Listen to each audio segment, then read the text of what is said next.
हूँ और इन चार पंथियों से देवभूमि का परिचय देना चाहूँगा कि वो देवभूमि की धरती है, वो देवभूमि की धरती है। वहाँ के गांधी राघव दास बने, देश हित में प्राण गवाया, सबसे बड़े महान बने। माना की आंदोलन में देवरिया का नाम कभी कहीं नहीं आता है, पर इससे बाबा का बलिदान व्यर्थ नहीं हो जाता है, पर इससे बाबा का बलिदान व्यर्थ नहीं हो जाता है। यह वीरों की धरती है, वो वीरों की धरती है, कोई श्रृंगार की सौगात नहीं है। देवभूमि को एक पंथी में लिख सके यह किसी कवि की औकात नहीं है, यह किसी कवि की औकात नहीं है, किसी कवि की औकात नहीं है। इसके बाद चार पंथियों से अपना परिचय देना चाहूँगा, तो मेरा परिचय जान लें। हम भृगु की तप के जैसे, हम भृगु की तप के जैसे भार्गव की अमर कहानी है। हम जमदग्नि के वंशज हैं, खुद परशुराम बलशाली है। वही हम जिनको अपना वचन निभाने आता है, वक्त पड़े तो देवों को भी सबक सिखाने आता है। मेरे यहाँ निज वचन के खातिर कई श्राप भी पाले जाते हैं, और वचन दिया तो माता के फिर शीश भी काटे जाते हैं, वचन दिया तो माता के फिर शीश भी काटे जाते हैं। इसके बाद चार पंथियों से मैं माँ की महिमा का वंदन करना चाहूँगा। तो पंथियाँ हैं कि माँ की ममता के आगे, माँ की ममता के आगे कई बार हारा भगवान, पुत्र के खातिर अड़ जाए तो टिक पाया नहीं शैतान, वो सलामत रहेगी ये विश्वास है मेरा, कोई अरदास नहीं है। वो सलामत रहेगी ये विश्वास है मेरा, कोई अरदास नहीं है। उसकी महिमा को मैं शब्दों में लिख सकूं, ये मेरे कलम की औकात नहीं है, ये मेरे कलम की औकात नहीं है। इसके बाद एक कविता जोड़ने का प्रयास करता हूँ। तो कविता है कि राजनीति कारण मिलती है, राजनीति कारण मिलती है दो धर्मों की लड़ाई में, खून खराबे भी होते हैं भारत की अंगनाई में।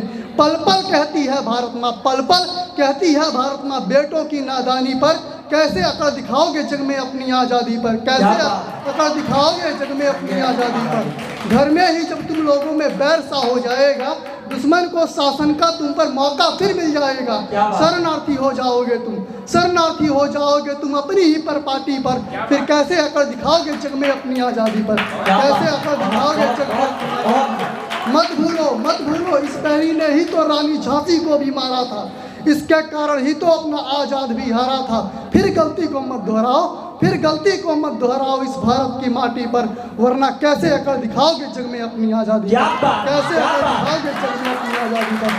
इसके बाद एक लंबी कविता जोड़ने का प्रयास करता हूँ, जो मेरी सबसे बड़ी कविता है। तो लगता हूँ कि एक देश है जिसने हरदम हमको क्रुद्ध किया है, हमने उसको बुद्ध दिया था, उसने हमको युद्ध दिया है। घात करने की आदत चाइना में बहुत पुरानी है, याद करो तो 62 भी जीवित एक कहानी है। पर यह नवयुग का भारत है, पर यह नवयुग का भारत है, इससे टकराए तो फिर पछताना पड़ जाएगा, जब चाइना के बीजिंग में भी 3 रंग लहराएगा। अब एक भी सैनिक के प्राणों से हम समझौता न कर पाएंगे, जो 62 में हुई भूल थी उसको न दोहराएंगे। अगर एक भी गोली चली उधर से, अगर एक भी गोली चली उधर से, तो हम काल से छा जाएंगे। अग्नि पृथ्वी ब्रह्मोस ले हम बीजिंग पे चढ़ जाएंगे, अग्नि पृथ्वी ब्रह्मोस ले हम बीजिंग पे चढ़ जाएंगे। पर कुछ नेता हैं भारत के जो चीनी सामानों के नारे लगा रहे हैं, वह पल पल अपनी भारत माँ को नीचे ही तो गिरा रहे हैं। अब मत घबराओ कि फोन कहाँ से आएगा, भारत जो ड्रोन बनाता है वही फोन बनाएगा, भारत जो ड्रोन बनाता है वही फोन बनाएगा। मैंने माना मैंने कि कई बार मौन होना भी बुद्धिमत्ता कहलाती है, पर अधिक अहिंसा भी तो जग में कायरता कहलाती है, भी तो जग में कायरता कहलाती है। मौन होने का फल 62 में देखा हमने था, अतुल्य इतिहास में भारत के एक दाग लगाया हमने था।